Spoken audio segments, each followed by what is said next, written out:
Assalamualaikum warahmatullahi wabarakatuh. Bismillahirrahmanirrahim. Alhamdulillahirrabbilalamin. Wassalatu wassalamu ala asrofil anbiya wal mursalin wa ala alihi washabihi ajmain amma ba'du. Yang kami hormati Bapak Ki Haji Muhyiddin Junaidi, Wakil Ketua Umum Pusat, yang telah memberikan kata pengantar dan sekaligus speech yang luar biasa tadi, memberikan banyak pencerahan kepada kita semua terkait dengan komunisme dan kewaspadaan yang harus kita tingkatkan terkait dengan potensi-potensi munculnya neo-komunisme itu di tanah air kita. Yang kami hormati moderator Mas Hamim, luar biasa, sudah akan memandu kita. Kemudian yang kami hormati pimpinan dan pengurus Lembaga Wakaf MUI, Mas Rafiq Thoyib, namanya kebetulan sama ini. Kemudian Mas Bob Sofwan dan teman-teman semua ya. Terima kasih telah mengundang kami dalam diskusi ini. Mohon maaf kami tidak bisa lama karena di kantor kami sedang ada diskusi juga jam 2 ini sebenarnya ini sudah siap-siap dimulai webinar mengenai anak muda bicara Pancasila dengan mengundang beberapa narasumber termasuk dari UGM. Kami sampaikan bahwa bedah buku ini sangat penting ya untuk mengingat sejarah kelam bangsa Indonesia. Nah, memang buku ini akan sifatnya abadi dia akan selamanya ada di rak buku kita, di perpustakaan dan sebagainya, dan tidak akan hilang bersama waktu selama kita rawat sebaik-baiknya. Karena itulah kita merawat sejarah dengan cara menulis buku. Jadi saya apresiasi sekali kepada penulis kita, Mas Tawaf dan Mas Anab Afifi. Kami sampaikan, kalau kita melihat buku, kita akan ingat ada sebuah pernyataan dari salah satu pakar Indonesia, namanya Ibu Karlina Supeli. Dia mengatakan bahwa kehidupan hidup di dalam buku. Maksudnya adalah di dalam setiap buku itu ada kehidupan yang bisa kita cermati, kita maknai, dan kita serap, kita manfaatkan untuk hidup kita. Dan kita mengetahui bahwa menghancurkan negara itu dimulai dengan menghancurkan buku. Kita lihat dulu kerajaan-kerajaan kita yang dulu ketika zaman Khalifah, ketika Baghdad diserbu oleh tentara Mongol, kita lihat salah satu yang dihancurkan adalah perpustakaan.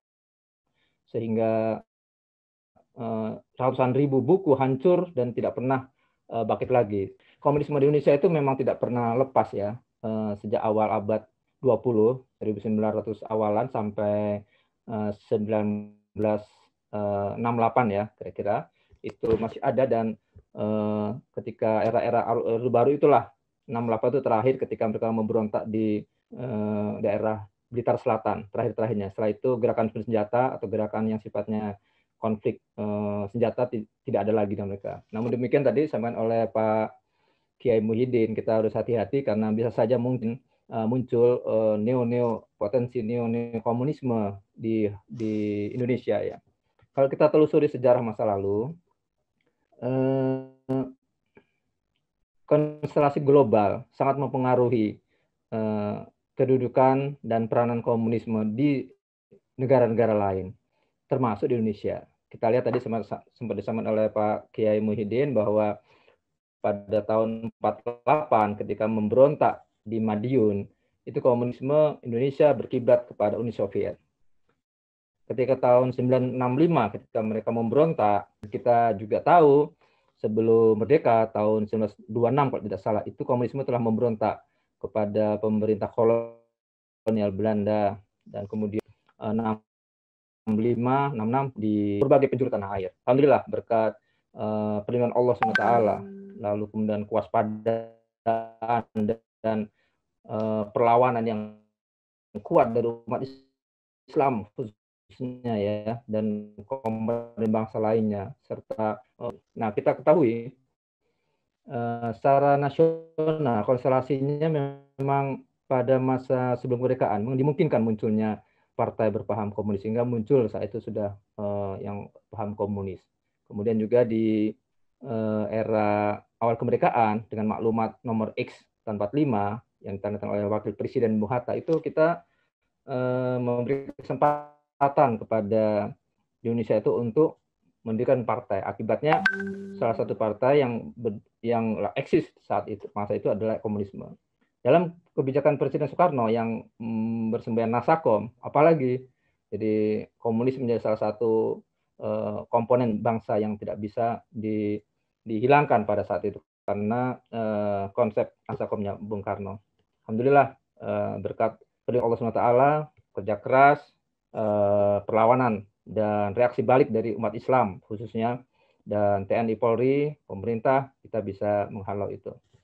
Nah, kita mengetahui sekarang setelah adanya TAP MPRS tahun nomor 25 itu paham komunisme dilarang dan TAP itu sampai sekarang hidup terus sehingga secara formal insya Allah tidak akan ada berdiri sebuah partai politik yang menganut paham komunisme Indonesia. Namun demikian tadi kita harus waspada karena pola pikir, pola tindak, kemudian sikap, kebijakan, pemikiran orang bisa saja dipengaruhi oleh paham-paham komunisme dan juga gerakan suatu kelompok masyarakat bisa juga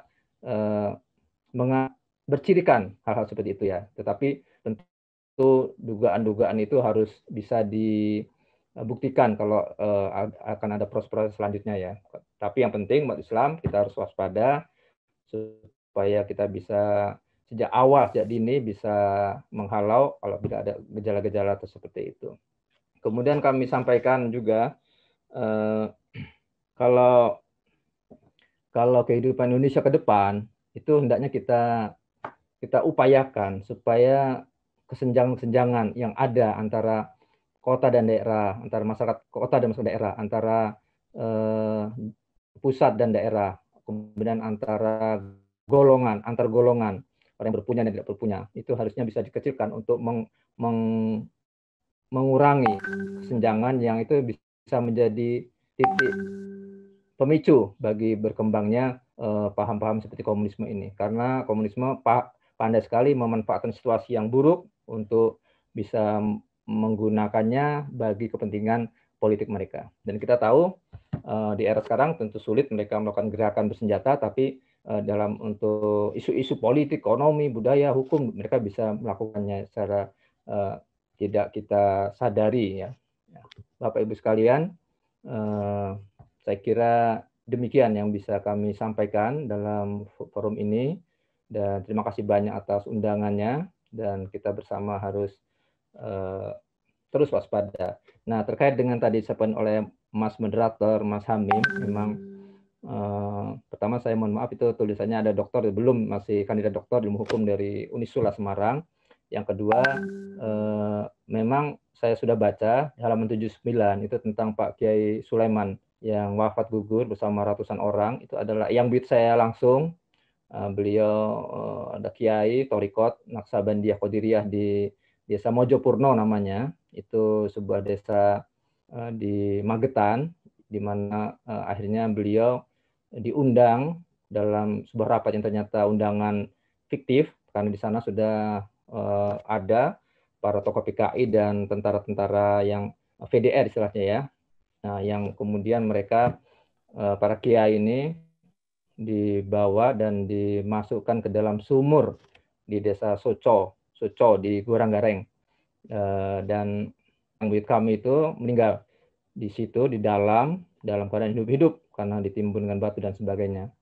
Dalam waktu lama, sekitar 100 hari kemudian, baru bisa ditemukan yang buyut kami itu bersama para kiai, santri, dan sebagainya. Kira-kira kalau buku ini 200 orang ya. Ya, jadi pola menggali sumur untuk melakukan pembunuhan itu sudah terjadi pada tahun 1948 ketika Madiun Affair itu ya. Sementara kalau 65 kita lihat juga ada model yang sama. Kemudian yang lain adalah bahwa kemudian yang kami bersama para korban tadi, para kiai itu dikuburkan karena sudah tidak dikenal lagi, mengingat 100 hari baru ditemukan, itu dimakamkan secara bersama-sama di satu lubang besar di Taman Makam Pahlawan Madiun. Jadi kalau kita ziarah kubur, maksudnya ada besar sekali, sebuah lubang besar, mungkin antara 20 kali 20 meter, itu berisi sekitar 60 orang yang dimakamkan di satu lubang tersebut.